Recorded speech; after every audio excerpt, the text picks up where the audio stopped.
Hello students, N के मित्तर law class में आपका स्वागत है।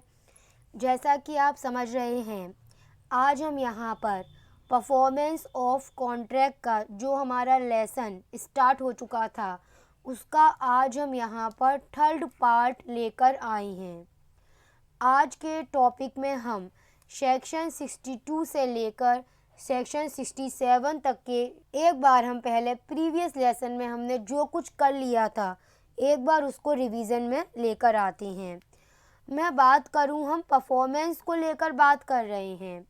हम बार बार अपने प्रीवियस लेसन में बता चुके थे कि परफॉर्मेंस कौन कर सकता है, परफॉर्मेंस किन तरीक़ों से की जा सकती है और क्या होगा अगर परफॉर्म नहीं किया जाएगा तो उसका रिज़ल्ट क्या होगा।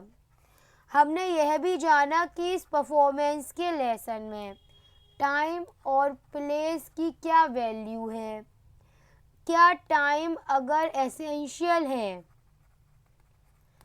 कौन सा सेक्शन था? सेक्शन 55। अगर टाइम एसेंशियल है तो उसको ब्रीच करने पर क्या रिज़ल्ट होगा। मतलब बहुत सारे हमने पॉइंट्स एसेंशियल्स कवर कर लिए परफॉर्मेंस ऑफ कॉन्ट्रैक्ट के रिगार्डिंग। ठीक है, आज हम बात करेंगे कि कुछ ऐसे कंडीशन होती हैं जिनमें परफॉर्म करना आवश्यक नहीं है। अभी तक हम क्या करते आ रहे थे?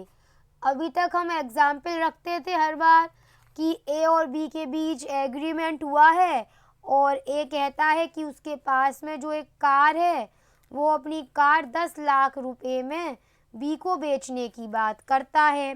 अब ऐसे केस में जो ए होगा वो कार को बी को हैंड ओवर कर देगा और बी 10 लाख रुपए उसे हैंड ओवर कर देगा। मतलब परफॉर्म करेंगे दोनों पार्टीज आराम से। पर अब हम वो कंडीशन जानेंगे जिनमें पार्टीज की तरफ से परफॉर्म करना आवश्यक नहीं है, नॉट नेसेसरी।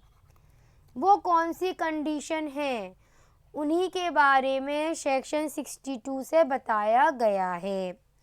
अब एक एक करके पॉइंट कवर करना, बहुत सारे आज नए पॉइंट्स, नए एसेंशियल्स जानने को मिलेंगे। सबसे पहला आता है नोवेशन, सेक्शन 62 के रिगार्डिंग। मैं एग्जाम्पल से हमेशा अपने पॉइंट्स क्लियर करती हूँ, इसमें अभी एग्जाम्पल ही बताती हूँ। देखो, ए जो था वो था डेप्टर और बी था इसका क्रेडिटर। बी ने इस ए को 10,000 रुपये उधार दिए थे। अब आगे जाकर ए, बी और सी और आ गया। इन तीनों ने आपस में मिलकर क्या करा, एक एग्रीमेंट करा इन्होंने कि जो पैसे बी को पे करने थे अब वो पैसे बी के बिहाफ पर सी पे करेगा। क्या करा इन्होंने? आपस में इन तीनों ने एक एग्रीमेंट करा कि जो पैसे ए को पे करने थे अब वो सी के द्वारा पे किए जाएंगे। अब पेमेंट किसको जाना था? बी को। क्यों? क्योंकि बी क्रेडिटर था। अब बी ने कहा ठीक है, हमको तो पैसे से मतलब है, पैसा कहीं से भी आए, सी दे रहा है तो आई एग्रीड, हम एग्रीड करते हैं इस बात को। अब यहाँ पर जो एग्रीमेंट ये वाला था ना, कौन सा एग्रीमेंट की बात कर रही हूँ? जो एग्रीमेंट बिटवीन ए और बी था, अब उस एग्रीमेंट को आपको परफॉर्म करने की कोई ज़रूरत नहीं है। समझ आई बात? जो एग्रीमेंट ए और बी के बीच में था अब वो परफॉर्म होने की कोई ज़रूरत नहीं है, क्योंकि अब एग्रीमेंट जो सी और बी के बीच हो गया है अब वो परफॉर्म होगा। हम इसी कंडीशन को नोवेशन कहते हैं, जिसमें पार्टीज चेंज हो जाती हैं। बहुत सिंपल याद रख लो, एग्जाम्पल से याद रख लो, जिसमें पार्टीज ज़्यादातर चेंज हो जाती हैं। उस कंडीशन को हमने नाम दे दिया नोवेशन। बाय एग्जाम्पल पॉइंट आपके सामने क्लियर है। चलो अब हम बात करते हैं अल्टरनेशन की। अल्टरनेशन क्या होता है ये समझ लो। सबसे पहले परफॉर्म करने की इसमें भी ज़रूरत नहीं होगी। देखो कैसे, ए ने बी के संग एक एग्रीमेंट करा, इसमें अभी ए डेप्टर है और बी कौन है, क्रेडिटर है। इसने इस ए को 10,000 रुपये उधार दे रखे थे, ठीक है। अब आगे जाकर इन दोनों पार्टीज में एक एग्रीमेंट हुआ कि जो ये ए है ना, इसके पास में एक ज़मीन है, वो ज़मीन यह 5,000 रुपये में बी के पास में मोर्गेज रख देता है इन 10,000 रुपयों के बदले में। बात समझ में आई कि नहीं आई? जनरल स्पीकिंग कंडीशन यह थी कि ए ने और बी ने एक एग्रीमेंट किया था जिसमें ए डेप्टर की पोजीशन में था। अब यहाँ पर बी ने ए को 10,000 रुपये उधार दे रखे थे। दोनों पार्टीज ने आगे जाकर एक एग्रीमेंट किया। पार्टीज कौन है? पार्टीज सेम है, सेम पार्टीज हैं। एग्रीमेंट करा कि भैया जो 10,000 रुपये ए की तरफ से पे किए जाने थे, उसके बदले में उसने ज़मीन अपनी 5,000 रुपये में बी के पास गिरवी रख दी। आपने जो एसेंशियल था, जो आपकी मेन टर्म ऑफ कॉन्ट्रैक्ट था, आपने उसको चेंज कर दिया कि नहीं कर दिया? जो आपका मेन एसेंशियल था, आप उसी को चेंज कर गए। पार्टीज अभी भी क्या है? पार्टीज अभी भी सेम है, लेकिन आपने मेन एसेंशियल को चेंज कर दिया। अब यहाँ पर जो ए और बी के बीच पहला वाला एग्रीमेंट था, ये वाला 10,000 वाला, ये परफॉर्म नहीं करा जाएगा।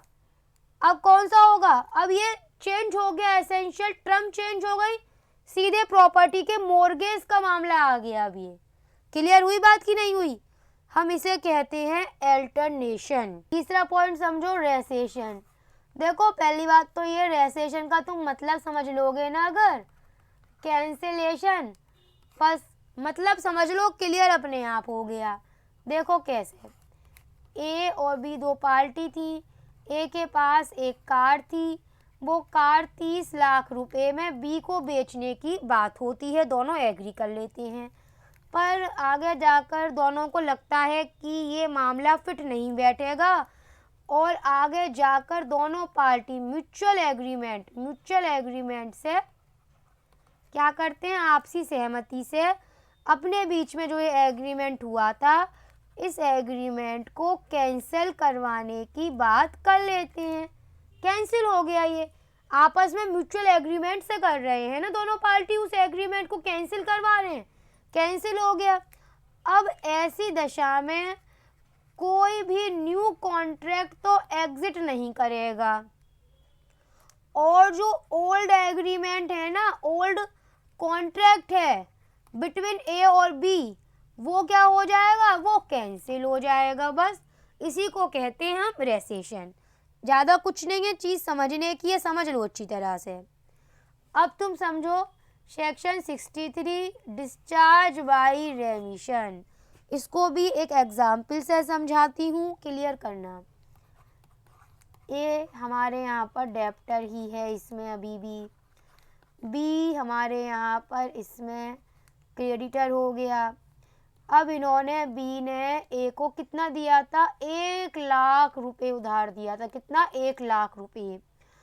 अब यहाँ पर जो ए था ना, उसने इस बी को जब पैसे पे करे तो इसने 85,000 रुपये इसको पे करे हैं बी को। जनरल स्पीकिंग, ए और बी में एग्रीमेंट हुआ, बी ने ए को 1 लाख रुपए दिए। ए की ड्यूटी बन रही थी जनरली कि वो बी को 1 लाख रुपए पे करे, लेकिन यहाँ पर जो ए था उसने 85,000 रुपये बी को पे किए हैं। अब यहाँ पर जो बी था ना, वो एग्री कर गया। बी ने कहा ठीक है, हम 1 लाख रुपए के बदले में इस 80,000 रुपये को एग्री कर लेते हैं। अब क्वेश्चन यह उठता है, क्या आगे जाकर जो बी होगा, अब जो पैसे बचे हैं अभी भी, उसके लिए सूट फाइल कर सकता होगा? आंसर नहीं, बी कोई सूट फाइल नहीं कर सकता। क्यों? क्योंकि यहाँ पर ए और बी अपनी लाइबिलिटी से फ्री हो गए, डिस्चार्ज बाय रेमिशन, क्योंकि यहाँ पर बी सेटिस्फाइड हो गया। यहाँ पर बी क्या हो गया, बी सेटिस्फाइड हो गया। यहाँ पर 85,000 रुपये में ही बी ने एग्री कर लिया। अब वो आगे जाकर 1 लाख रुपए के लिए ए के अगेंस्ट सूट फाइल नहीं कर सकता है। क्लियर है? अब समझो सेक्शन 64। देखो सेक्शन 64 में समझाऊं उससे पहले तुम्हें याद होगा वॉइडेबल कॉन्ट्रैक्ट थे। तुम लोगों को याद होगा कि सेक्शन 14 जो था वो यह बताता है कि अगर कोई भी एग्रीमेंट है जो कि कोअर्सन, फ्रॉड, मिसरिप्रेजेंटेशन, अनड्यू इन्फ्लुएंस और मिस्टेक पर बेस है, तो अगर कोअर्सन, फ्रॉड और मिसरिप्रेजेंटेशन की बात करूं तो क्या कहा गया है, कुछ याद आया? सेक्शन 19 के तहत यह बताया गया है इसमें कि अगर, एक सेकेंड स्टूडेंट्स, यस, हाँ, तो ये बताया गया है सेक्शन 19 के तहत यह वॉइडेबल है और अनड्यू इन्फ्लुएंस 19A के तहत वॉइडेबल है। अच्छा ठीक है, अब एक बात जो तुम्हें समझा रहे हैं हम सब एग्जाम पे समझाते हैं, सेक्शन 64 के रिगार्डिंग समझो। ए के पास एक क्या है, वॉल क्लॉक है। बी जो है उस वॉल क्लॉक को खरीदना चाहता है। वॉल क्लॉक का प्राइस रख लो 10,000 रुपये समथिंग है। अब बी जो है वो इस ए को क्या करता है, थ्रेट करता है, धमकी देता है कि अगर ए तुमने अपनी वॉल क्लॉक हमें नहीं बेची तो हम ए को हार्म पहुंचाएंगे, जो कि इंडियन पीनल कोड के तहत मना है, फोरबिड है। अब यहाँ पर ए ने अपनी वॉल क्लॉक बी को बेच दी है। अब क्या होगा, यह मामला गया कोअर्सन के तहत। यह जो एग्रीमेंट बिटवीन ए और बी है वो क्या है, सेक्शन 19 के तहत वॉइडेबल है। ठीक है, अब एक बात समझना, यहाँ पर वॉल क्लॉक बी को जा चुकी है और बी की तरफ से 10,000 रुपये में खरीदी गई है। समझ गए? अब आपने यह कह दिया कि यह एग्रीमेंट जो बिटवीन ए और बी है वो वॉइडेबल है। किसके बिहाफ पर वॉइडेबल है? एट द ऑप्शन ऑफ ए। चलिए ठीक है, अब ए ने तो ऐसा कैंसिल करवा लिया, वॉइडेबल है इसलिए, पर ए ने यहाँ पर जो मनी रिसीव करी है, कौन सी मनी रिसीव करी है ए ने? समझ आई बात? ए ने यहाँ पर जो मनी रिसीव करी है यह 10,000 रुपये, जो ए ने यहाँ पर 10,000 रुपये का बेनिफिट रिसीव कर लिया है, आपको वो बेनिफिट वापस करना पड़ेगा। सेक्शन 64 की आप लैंग्वेज को रीड करिए, वो यही कहती है कि अगर आपने कोई भी ऐसा बेनिफिट रिसीव करा है जो आपने वॉइडेबल कॉन्ट्रैक्ट के तहत अगर आपने कोई भी बेनिफिट रिसीव किया है तो वह बेनिफिट आपको वापस करना होगा, आपको रिस्टोर करना होगा। इसी बात को सेक्शन 64 में बताया गया है। अभी मैंने बात करी आपने वॉइडेबल कॉन्ट्रैक्ट के तहत जो बेनिफिट रिसीव किया है। अब मैं बात करती हूँ अगर आपने वॉइड कॉन्ट्रैक्ट के तहत कोई भी बेनिफिट रिसीव किया है तो वो बेनिफिट आपको वापस करना होगा। इसके रिगार्डिंग सेक्शन है सेक्शन 65। अब मैं आपको यहाँ एग्जाम्पल से समझाती हूँ, समझिएगा। ए जो होते वो फादर हैं किसके, सी के। ये सी कौन है, इनकी डॉटर है। अब ए जो होते वो ये चाहते थे कि बी जो है वो इनका सन इन लॉ बन जाए, इनकी बेटी से शादी कर ले, वो यह चाहते थे। इसके लिए फादर ने बी को 1 लाख रुपए भी दिए थे, पर at the time of promise, लेकिन इस प्रॉमिस के टाइम पर यह सी मर गई। समझ रहे हो बात? सी क्या है, सी मर चुकी है, एग्रीमेंट क्या हो गया, वॉइड हो गया है। अब यहाँ पर इस बी ने जो ये 1,00,000 रुपए रिसीव करे हैं वो उसको वापस करने होंगे, वो उसको रिस्टोर करने होंगे। इसी बात के बारे में सेक्शन 65 कहता है। चलिए 65 में एक और एग्जाम्पल देकर क्लियर कर देते हैं। ए जो है वो एक मैनेजर है, ए क्या है, ए एक मैनेजर है। अब उसने अपने यहाँ पर बी एक सिंगर है, उसे हायर किया गाना गाने के लिए 2 महीनों के लिए। 2 महीने में हफ्ते में 2 हफ्ते, उसने कहा 2 हफ्ते आप हर हफ्ते के 2 रात यहाँ पर आकर आप गाना गाएंगे, परफॉर्म करेंगे।